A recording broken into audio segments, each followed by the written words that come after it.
Mapagpalang umaga po sa ating lahat. Tayo'y nakakasama upang muling pakinggan ang salita ng Diyos sa ating quarantine ngayon. Ating buksan ang ating mga puso at isipan sa ating pagbulay-bulay para sa isang matagumpay na buhay. Ang ating pong talatang pagbulay-bulay ngayon ay hango sa Ebanghelyo ayon kay San Mateo, Kabanatang 25, talatang 21 na ganito ang sinasabi. Sinabi sa kanya ng Panginoon, magaling, tapat at mabuting lingkod. Halika, samahan mo ako sa aking kagalakan. Naging tapat ka sa kaunting halaga, kaya gagawin kitang tagapamahala ng malaking halaga. Ang talatang ating binasa ay bahagi ng isang talinhaga na sinaysay ng Panginoong Hesus sa kaniyang mga tagasunod. Ito ay tungkol sa tatlong alipin na pinagkatiwalaan ng salapi. Kung ating matatandaan sa ilang linggo na ating pag-ubulay-bulay, ang ating tinalakay ay tungkol rin sa mga talinhaga at ang lahat ng ito ay tumutukoy sa paghahari ng Diyos. Hindi kakaiba ang talinhagang ito sapagkat ang paksa nito ay nagpapahayag rin ng prinsipyo tungkol sa paghahari ng Diyos. Ang prinsipyong ito'y tumutukoy sa pagkakatiwala at ang pagsusulit nito. May pagkakataon ba sa iyong buhay na ikaw ay pinagkatiwalaan ng isang mahalagang bagay? Naalala ko nung ako'y bata pa at nasa grade school, ako ay nahalal na ingat yaman. Meron sigurong 10 pisong pondo na ako ay hinawakan. Bawat saglit ay hindi ko maaring hindi tignan ng lalagyan ng pera para alamin kung nandun pa ang 10 piso. Nakakatuwang isipin at alalahanin, pero ang totoo, takot ako na baka ito ay mawala. Marapat lamang na tayong magbigay ng pagpapahalaga sa mga pinagkakatiwala sa atin, sapagkat ang katotohanan, ito ay hindi naman talaga sa atin. Ngunit ang pagkakatiwala ay hindi lamang tungkol sa pag-iingat ng mga ipinagkatiwala sa atin. Sa usapin ng paghahari ng Diyos, ito ay ang pagpapaunlad nito. Nung ako'y tumugon sa pagkatawag ng Diyos bilang isang pastor, ang aking nalalaman ay napakalayo sa mga kaalaman na aking natutunan pagkalipas ng maraming mga taon. Nakita ko ang aking sarili na nagkakaroon ng paglawak ang kaalaman at pagkasanay bilang isang manggagawa ng Panginoon. Dahil dito, ako ay naging higit na kagamit-gamit sa paglilingkod sa ubasan ng Panginoon. Ang pagkakatiwala ay hindi lamang pag-iingat, kundi ang pagpapaunlad ng lahat ng ipinagkatiwala sa atin ng Panginoon. Ito ang lundo ng mensahe ng talinhaga na ating pinagbubulay-bulayan ngayon.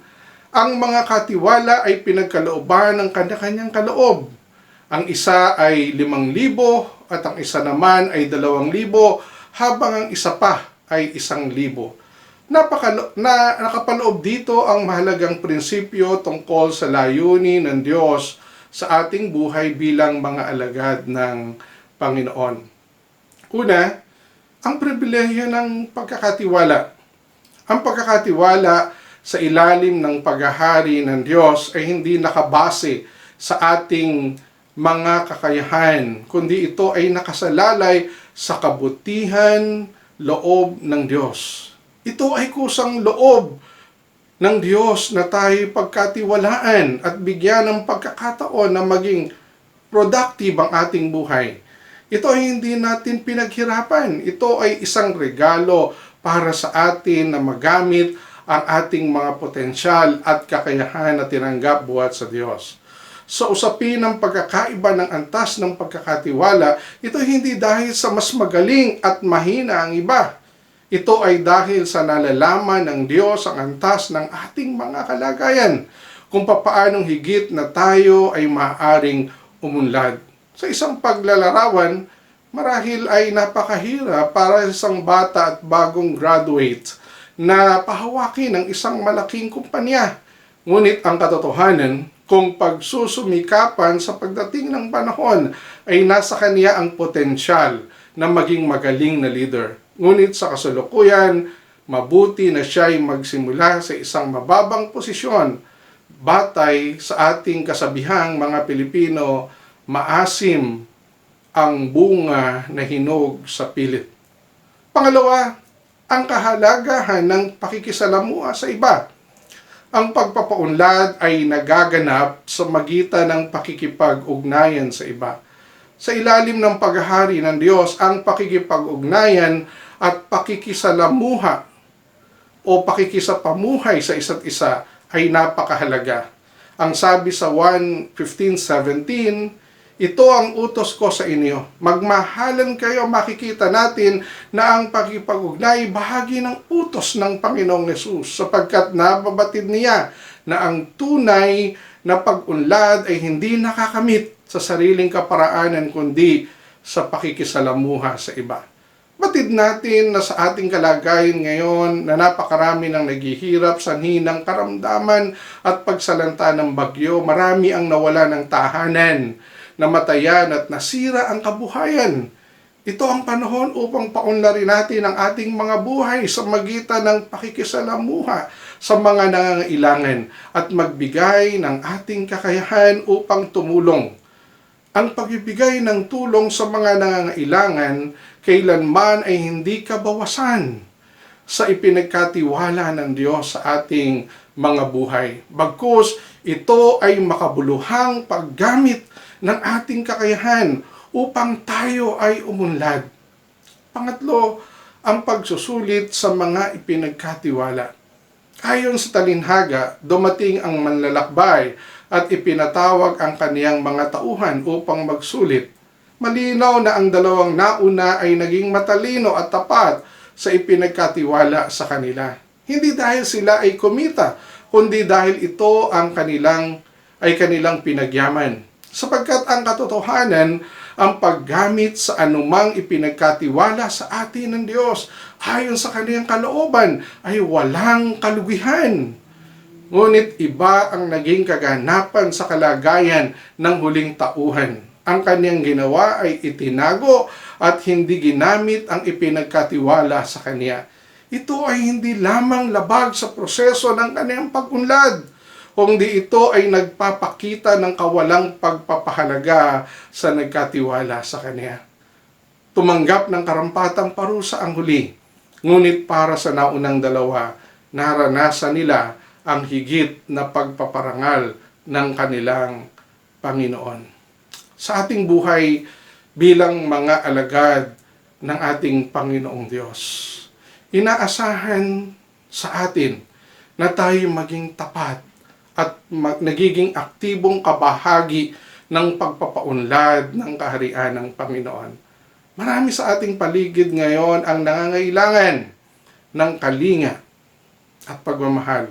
Iabot natin ang ating mga kamay sa kanila at ipadama ang pag-ibig ng Diyos. At kung ito'y ating gagawin, nakatitiyak ako na sasabihin sa atin ng Panginoon, paglipas ng mga panahon at pagharap natin sa Kanya, magaling, tapat at mabuting alipin. Halika, samahan mo ako sa aking kagalakan. Tayo manalangin. Salamat, O Panginoon, sa kaloob mong aral at mga salita sa amin. Tunay na kami ay hindi nabubuhay sa mundong ito para sa aming sarili lamang. Kami ay tinawag mo upang umunlad sa magitan ng mga ipinagkatiwala mong kakayahan at kaloob sa amin. Gamitin namin ito na tunay na uunlad ang aming mga buhay. Iabot namin ang aming pagmamahal at pagmamalasakit at maranasan namin ang pag-unlad na yung inaasahan para sa aming buhay. Pagpalain niyo po ang buhay ng aming mga kapatid at ingatan at tulungan, Panginoon, ang mga nangangailangan ngayon. Lalong higit sila na nakaranas ng kalamidad sa kanilang buhay, na wala ng tahanan, namatayan, nasiraan ng kanilang mga tahanan at nasirang kabuhayan. Panginoon, Ikaw ang maging saligan nila. Ikaw, Panginoon, ang maging kalakasan nila sa panahong ito ng kanilang kahirapan. at maranasan nila ang iyong pag-ibig sa magitan ng mga kamay ng mga alagad mo na nagiging tapat na naglilingkod sa inyo. Sa iyo, O Diyos, ang lahat ng papuri at pagdakila. Sa pangalan ni Kristo Jesus na aming Panginoon. Amen. Amen.